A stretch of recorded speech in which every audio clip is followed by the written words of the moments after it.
listen in and learn from the best in e-commerce. You're listening to E-Commerce All-Stars with Josh Marsden. Hey, how's it going, everybody? Josh Marsden here with E-Commerce All-Stars, and I've got another All-Star here right in front of you. I've got Roland Frasier. So Roland, he is a strategic investor, and what that means is he identifies opportunities that he can invest in and turn around within 5 years to be able to create massive profits for him and his company. He's also the owner of 120 online media properties. Some of them you've heard of, such as Digital Marketer, Traffic and Conversion Summit, Survivallife, the DIYprojects.com, Makeuptutorials.com, and also sewing.com. In addition to that, he is in beautiful San Diego, so he's got a great environment around him at all times. He enjoys life, enjoys traveling. He just got back from Iceland. So Roland, welcome to E-Commerce All-Stars. Thanks, Josh. It's great to be here. Yeah, thanks for coming on. I really appreciate it. I'm really excited for this interview. I know that the audience here is also excited. I mean, if they know anything about you, they know that every time that you get on stage, you get on a podcast, you get into any type of media, you're putting out tons of value. So I'm just really stoked, and I know the audience as well. For those that don't know you, do you mind maybe telling the audience a bit about yourself? Sure. Yeah. I came up in the online world. I'll save you from all the other stuff. But other than practicing law for about 13 years and having never figuring out what I want to be when I grow up, still, my online world started back in the days of CompuServe in America Online with information channels and things like that. Did a lot of other types of online properties before partnering up with Ryan Dice and Perry Belcher and all the properties that you just mentioned. Mm-hmm.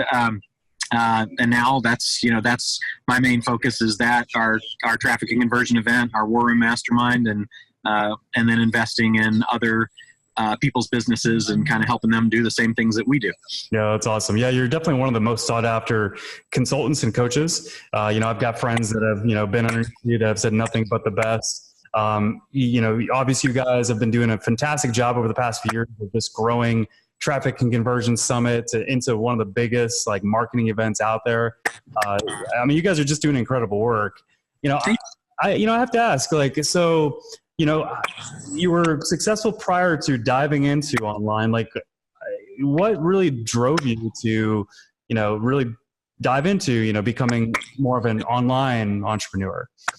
I just look at online as a distribution channel. So, as a distribution channel, as it came to be more and more important, it just seemed like a really great place to grow. So I don't consider myself an online person.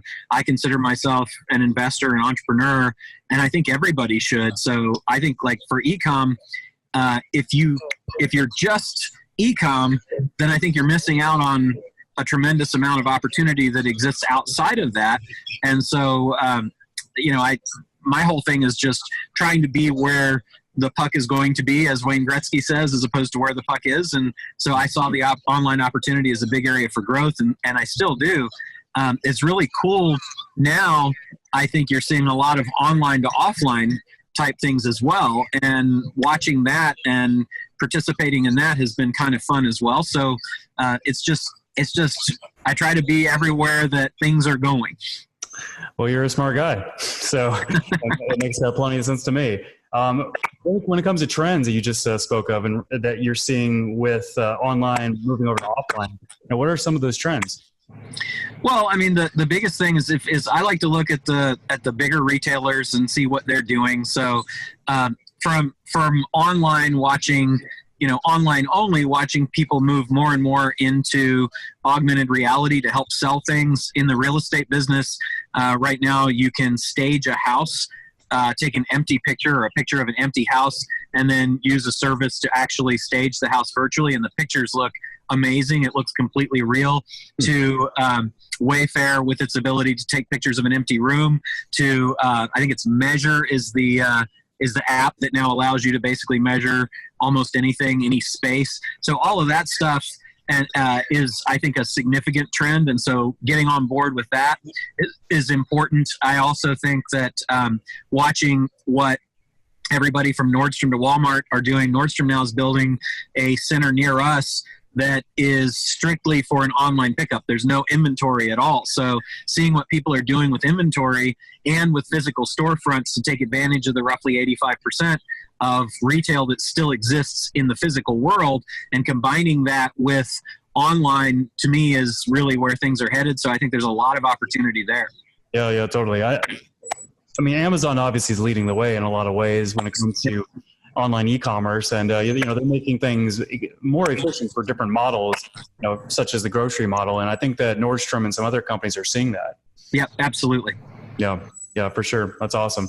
So when it comes to e-commerce, what do you love about e-commerce? Because you guys have some just huge properties you guys have been growing over the years. At Native Commerce, which is the parent company, right, of Survivallife and so forth. Yep. So what do you love about e-commerce business in general? Well, what I love about it is the ability to reach a much wider market than you could reach in physical locations. From the standpoint of you're not limited to the geographic area that you have a store in. I also like it because as Amazon and Wayfair and a lot of the other companies have proved, you can have access to a much wider range of inventory because your inventory serves your entire market, as opposed to having to duplicate that and have it in one geo space. Mm-hmm. So I think those are probably the initial things that I like about it. The next thing would be the ability to laser target who your buyers are going to be, and then with retargeting and custom audiences and those sorts of things, being able to really drill down and segment the people who are going to receive your marketing, as opposed to a geo store where you really have to use general media. You have to use mass media to reach people, so it's a total shotgun approach. So I definitely like those advantages. Okay. Yeah, for sure. I mean, those are huge advantages, and especially the reach, and of course, being able to be very segmented in your approach, and to really get the most value for your dollar when you're marketing. I mean, that it's huge when it comes to online business. Is there anything that you see as some of the common challenges when it comes to growing an e-commerce property? Yeah, I think they're really hard. I read an article, I think it was a couple of years ago, that said, I think the title was something like, "That's a really nice $40 million e-commerce business you have there." And they were talking about that you can be doing great volume, and I've seen this as well in other people's and our own properties. You could be doing 20, 30, 40, $50 million a year and not necessarily have a very valuable company, even though you've got cool products and things, because you run into a real cycle, a real challenging circle of, I need to buy more stock so I have more inventory to sell. And then when I have the inventory, I need to buy more media to sell the more inventory. And then when I have the more inventory and I've sold it through the more media, I need more people in fulfillment to help me fulfill all the stuff that I sold, so that I can now go buy more inventory. It's like, man, that's rough. And so I think it doesn't sound very systematized at all. No, but even with the best systems and a good margin, you still run into that as long as you're growing. So it's really hard to ever cash flow if you're going to grow. You pretty much always need extra money from some other place. And so I think that's a real challenge. And so that can cost you equity or additional cost of capital in terms of, interest fees and things like that. And that can be a real challenge. That's, to me, the biggest challenge that we see in scaling our businesses, is that it just constantly takes more money. Sure. Yeah. So, I mean, especially if you're trying to scale really fast. Yes. Yeah, Yes. That's what it sounds like. Yep. Yeah. Okay. Wow. Well, cool. Well, so when it comes to strategies that you've seen that work really well with some of your e-commerce properties, what are some strategies that you're going to share today with the audience here? Yeah, sure. There's the things that have worked best for us recently is, they're strategies like adding digital products to physical products so that you can get past some of that margin compression as you grow and you get competition and things like that. Differentiating our products by actually having our products manufactured to our specs versus doing, drop ship deals and things like that. But I'll tell you some of the things that have been really great for us. We've been able to get our manufacturers in Asia and other places overseas to manufacture our product, hold it in inventory, and then drop ship it for us, which has been pretty cool because that's put us on a path to eliminating our fulfillment centers, which are one of our biggest expenses. Yep. And having double shipping where our manufacturer ships to us and then we ship to a customer. So that's been pretty cool. Another thing is in using multiple forms of media. We have 8 different channels that we use to reach out. So email, which used to be our primary source of sales, now has it's still our biggest source of sales, but it's less than 50% now. It recently dropped under 50%.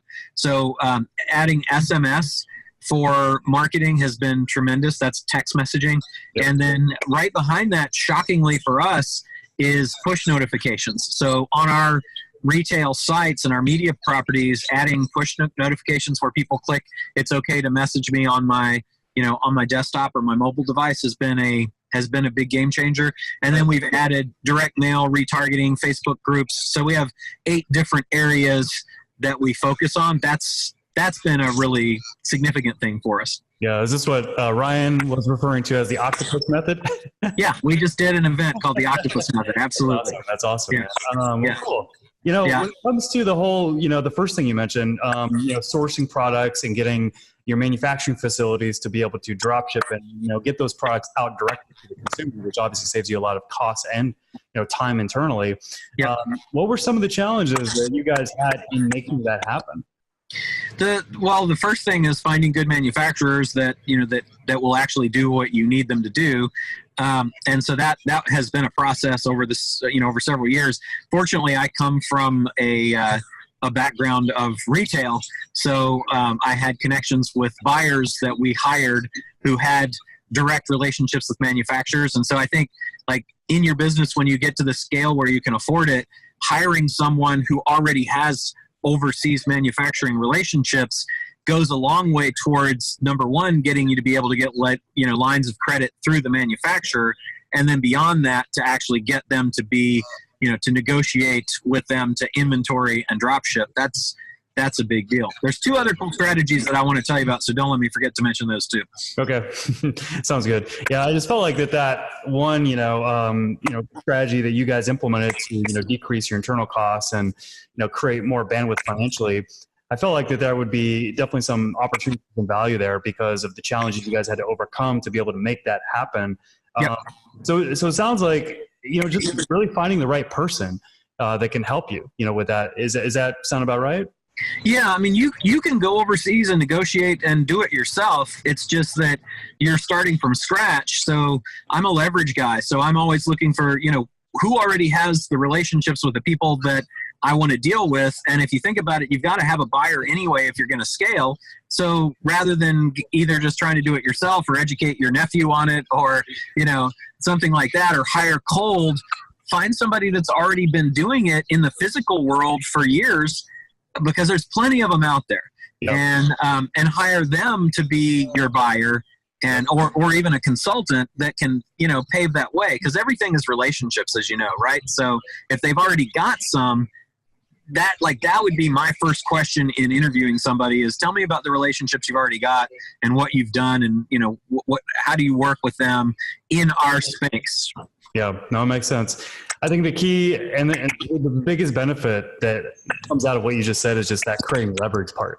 And I think that a lot of business owners don't necessarily think that way as consistently as they could, if at all.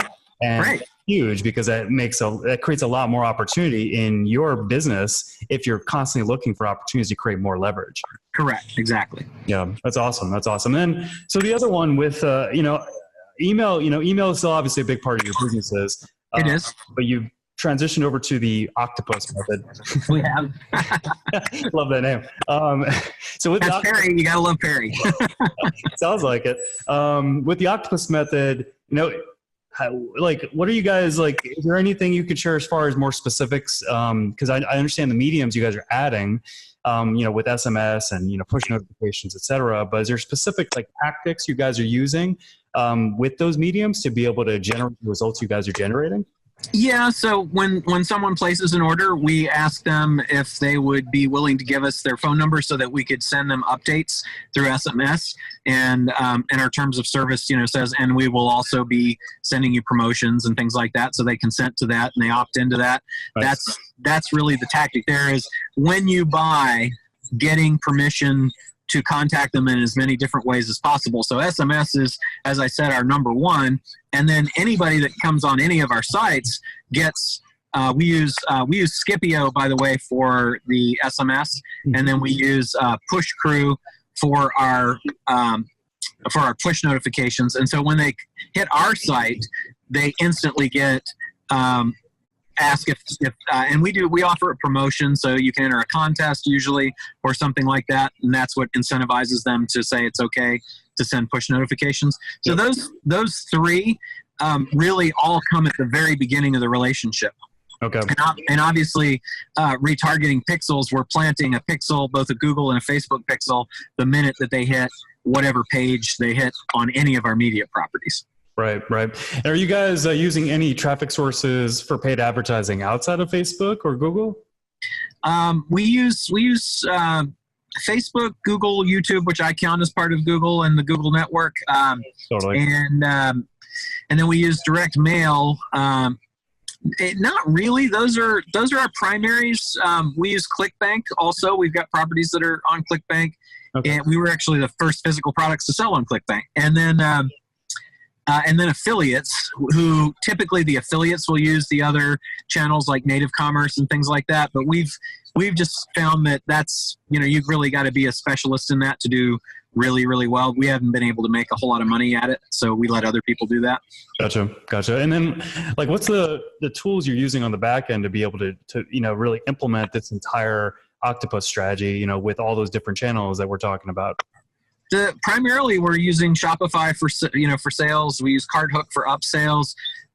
We use a mail house called EOS for in San Diego for direct mail. We're fulfilling currently our products that are not being drop shipped from our manufacturers, but we're trying to move out of that.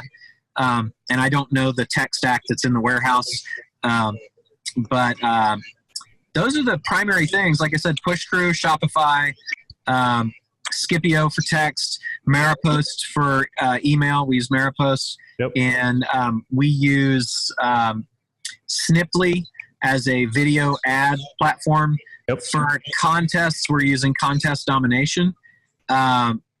There's a calculator maker that I can't remember the name of. We're using, what is the other one that's really big that our content people like? We use a lot of content marketing stuff. But those are the primary things that we're using right now. Yeah. Okay. That's awesome. Well, with content marketing too, something that, I've even noticed. So, with CVO is that a lot of e-commerce companies really have a hard time thinking about content. How do you guys think about content differently versus maybe the average e-commerce business out there? Yeah, so I can tell you from our experience, we've dialed it up and down, but we find that typically 5 pieces of content to 2 offers is kind of the ideal formula for us. Okay. We've tried dialing down the content because of the expense of it. And every time we do, we can see a direct correlation in a dip in sales. Okay. So we're very committed to providing continuing valuable content for everything. We do not have any e-commerce properties that don't have a media property, behind them. So we put the media property up first. We say we plant seeds. So we'll plant a new property, like if we're going to sell nail polish and stuff like that, we will go out and we'll find a really good domain. We'll purchase the domain as opposed to trying to do some weird thing that might be available or not. So we'll go and buy the domain. So I think we own naildesigns.com, and then we'll start putting up content we'll go out and try to find influencers who will want to contribute. Usually, if you've got a good domain, it's easier to go to somebody and say, we own sewing.com than to say, we own my sewing. And that's primarily, our thing is to plant that media first. Mm-hmm. Then we'll typically bring it up till we're generating, I don't remember the number of visitors, but we have a critical mass that we hit before we'll make any offer. Okay. Strictly content and strictly list building. We do a lot of contests and surveys. Those are the things. Contests, surveys, and quizzes are the biggest things that we find build those media properties fast. Really? And yeah, so we'll do that until they get to a certain level, and then we'll say, okay, now we've got 50,000 visitors a month, so we're ready to start offering products to those people, and then kind of go from there. You're listening to E-Commerce All-Stars. We'll be right back after this message. E-Commerce All-Stars. Do you want the best results possible for your business using Facebook advertising? By listening to this show, you know the impact that listening to some of the best and brightest in e-commerce can have for your business. Right now, you can do the same for your Facebook advertising in Josh's powerful new book.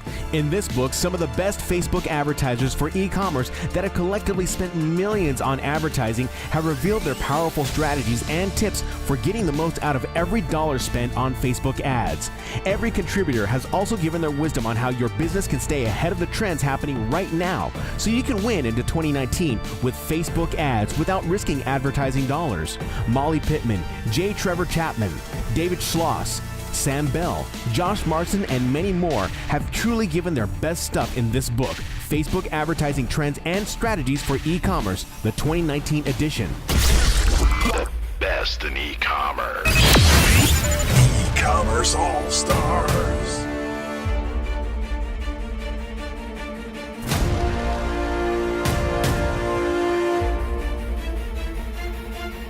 What's your time frame between planting your seed and then getting to that point where you actually start the e-commerce site where you're selling the products? It varies by property, but typically it's about 6 months. 6 months. Wow, yeah. That's awesome. So you guys really have it just systematized. You guys really know what to do when you identify a domain, when you're building up that domain and building out that content. Sounds like you guys have a good system process down there. Everything is systems and processes. It's like without those, we're just crazy people, going, why don't we try this? So totally. I hear you, man. Is there, any tips or any strategies maybe you can share in regards to how you guys are able to do that? And I got to say, and I'm sure the audience agrees, that the fact that you guys take this type of approach, this long-term approach, is just really fascinating and intriguing, and I can see how it's extremely effective because you guys aren't, like you said, just spinning your wheels, doing something crazy very impulsively. You guys are thinking ahead, which is awesome. Yeah. So I'll tell you two other things that we do that I think help. I mean, we have a commitment to the long term. So it's, we definitely put a lot of money into these other things. We do have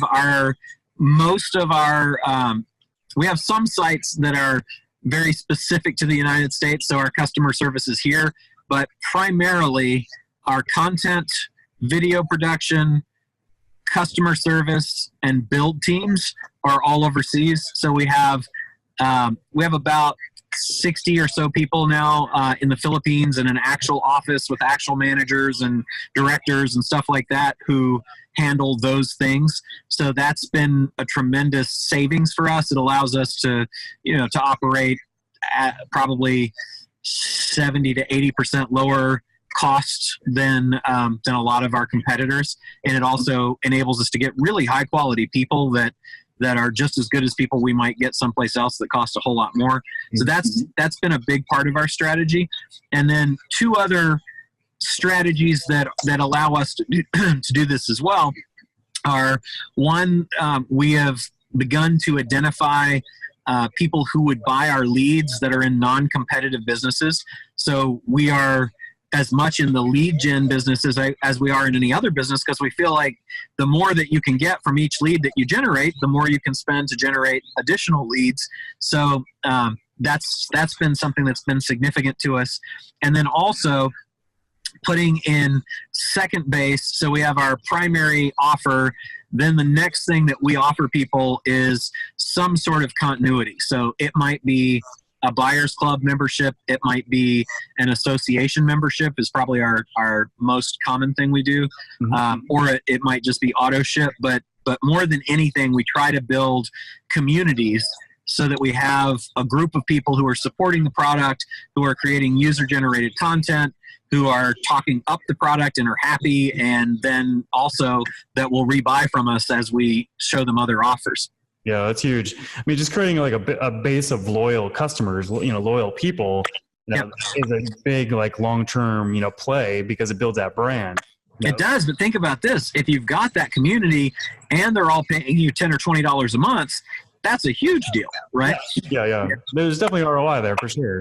But it's also a long play. That's what's great about it. Because a lot of e-commerce businesses, unless they're seasoned and they've put a lot of time into it, they've reached a decent level of success. They really don't think like that, and that's what I think that's really important for the audience to hear, because they do need to think like that if they want to have like a brand that really lasts over the long term.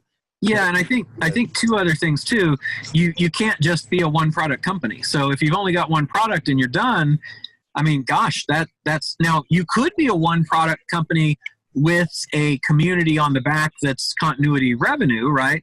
That can work, but that's a giant challenge that that we've seen, and also because we used to do that, and then the other thing is not having any continuity on the back just really made it hard for us to make enough money selling that one thing or even two things to make it work. So that's been a big deal for us.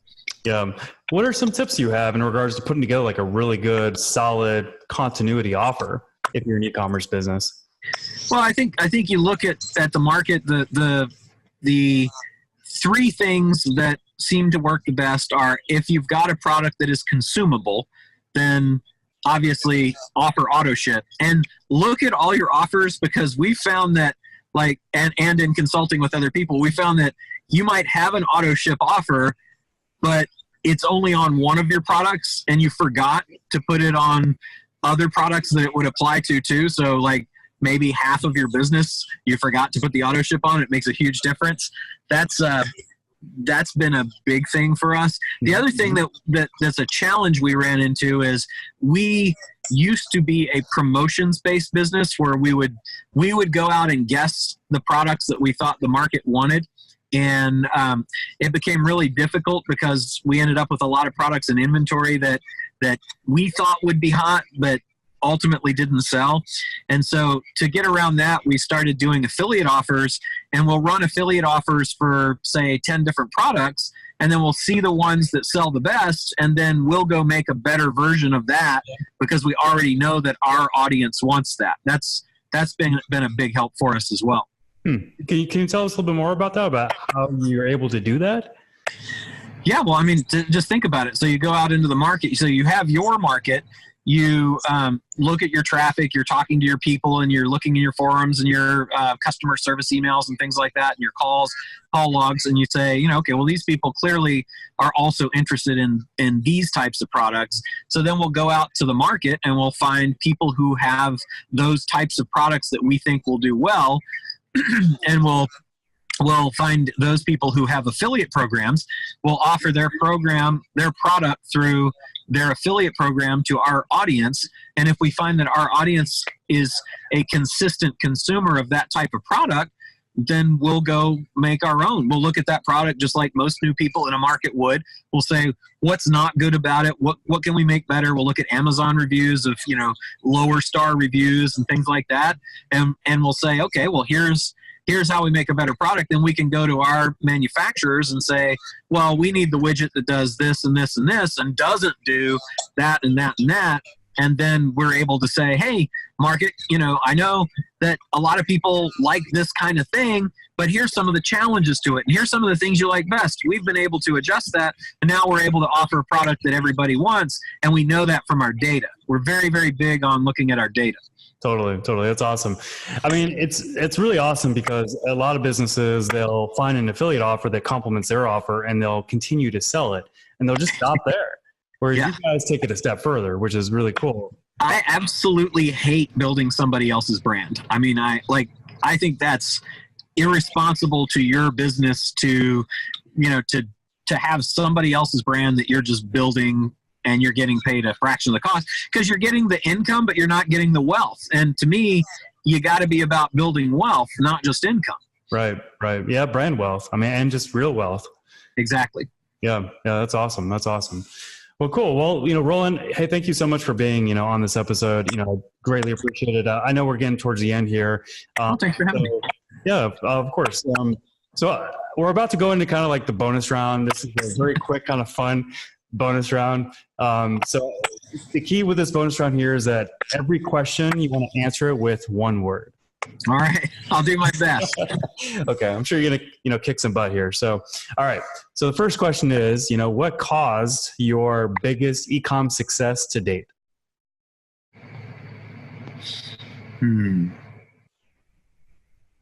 Contests. Nice. Okay. What got you through your toughest moments as a business owner? If I'm going to be dead honest, I'd say luck. I mean, daggone. I mean, sometimes things happen and, I'm sorry, I can't say more than one word. Luck.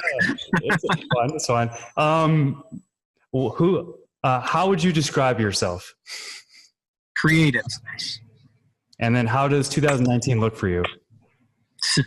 Spectacular. Nice. I got to ask though, because, and I normally don't do this off the bonus round, but you said luck, and I'm just curious, what's the story behind that?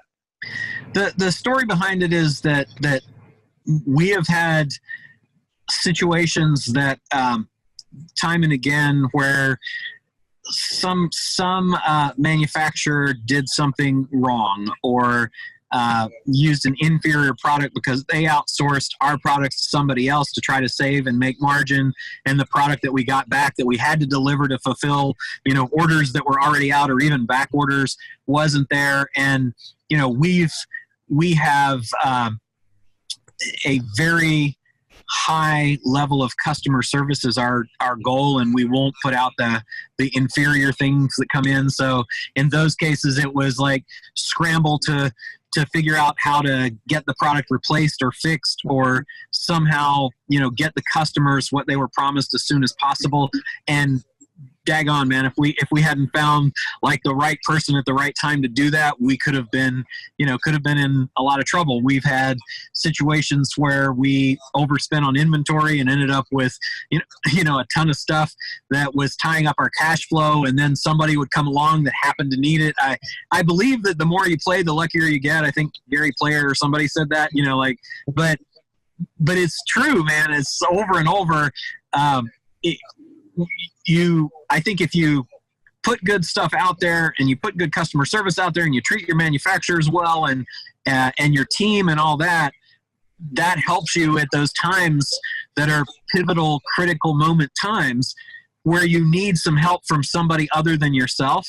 And so I think you do create that luck. Maybe that's karma, maybe that would have been a better answer, but a lot of times it's just you're at a really tough place. And if you persevere and stick it out, you will find that the luck or whatever force that's out there that you want to call on comes to your aid. And I think that's a big part of it. Well, that's cool. I think goodwill just breeds good results. If you're thinking about your customers first and you're doing the right thing at all times, then typically things work out. And call it luck if you will, but either way, there was obviously that intention that made it happen. Yeah. And then contest. You said contest with what caused your biggest e-com success to date. As long as I'm not going over here, because I want to be respectful of your time, is there a chance you can maybe share a bit more on how you guys are using contests? Yeah. So what we'll do is we'll typically find a thing that the customer wants. So I'll use sewing.com as an example. So for sewing.com, most of those people want a really nice sewing machine. So we will go and source a really nice, typically $500 or greater value thing to give away. We'll give that away on a regular basis. On a once a month is about the lowest frequency that you want to give it away, because if the period of time, like if you say 6 months from now we're going to give away a sewing machine, that's not going to make people terribly excited. They don't want to wait, right? So from 2 weeks to 30 days is kind of the ultimate contest cycle. Then we're going to give away that $500 value thing that everybody wants in that market on that frequency, and we're going to publish. So we're going to say, register here, enter your email to win this $500 sewing machine. We'll use Bright Verify or another company to verify the email addresses, so nobody that's entered a bogus email address even gets into our system, keeps our email clean, and keeps people who aren't serious out of the contest. Then we'll do the drawing, say, every 2 weeks or 30 days, whatever we decide the frequency is to give the thing away, and then we'll publish on our site, on the contest page, winners of each of the last contests, which really legitimizes things, and we'll actually try to get pictures of them with the thing in their hand, or buy them or whatever. But that's been a huge game changer for us in building the critical mass that I was talking about that we want to build before launching an actual physical econ product into the space. And then once we're going, if we find that lead gen from other sources isn't doing what we want, we can always goose with contests. So it's been a big game changer for us, because we could give away a sewing machine a day if we want crazy volume, and we've been able to use that to kind of make our lead gen match our available inventory and that we have to offer. That's awesome. Yeah, that makes sense. It's very tactical, and that's just really cool. I could see, I know of a business that does basically that, and I'm wondering if they got it from you. So we've got a very innovative team. I know. I'll tell you one other thing that's worked really well for us, and this is something that I think everybody should try. And it was one of our people, Amanda Dobson, that came up with it.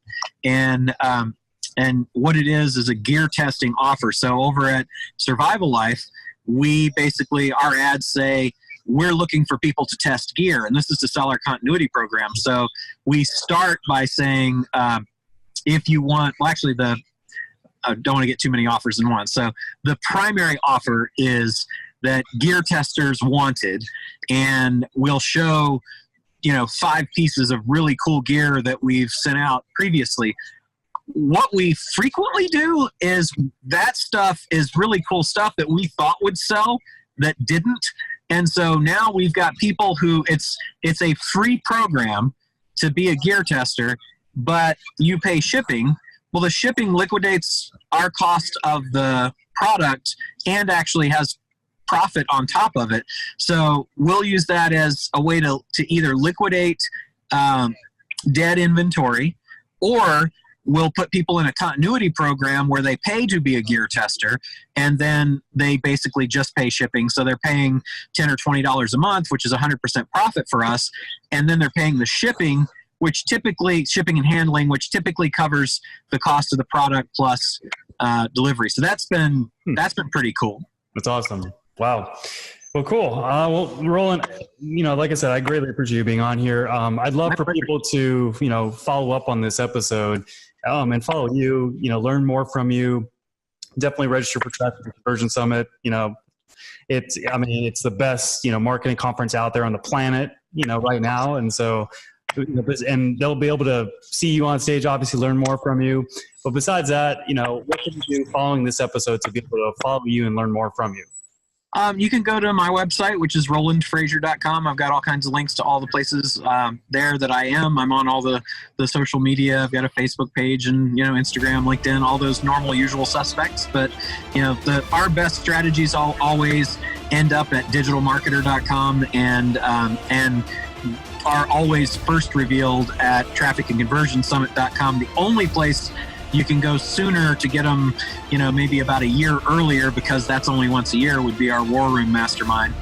So that would be another place that you could look to connect with us. Great. Okay, guys.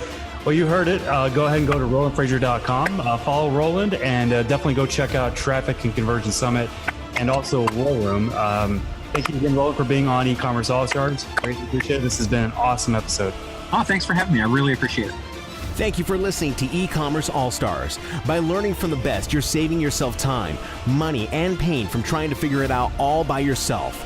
You can save yourself time, wasted advertising dollars, and stress from your Facebook ads right now by claiming a copy of Facebook Advertising Trends and Strategies for E-Commerce, the 2019 edition.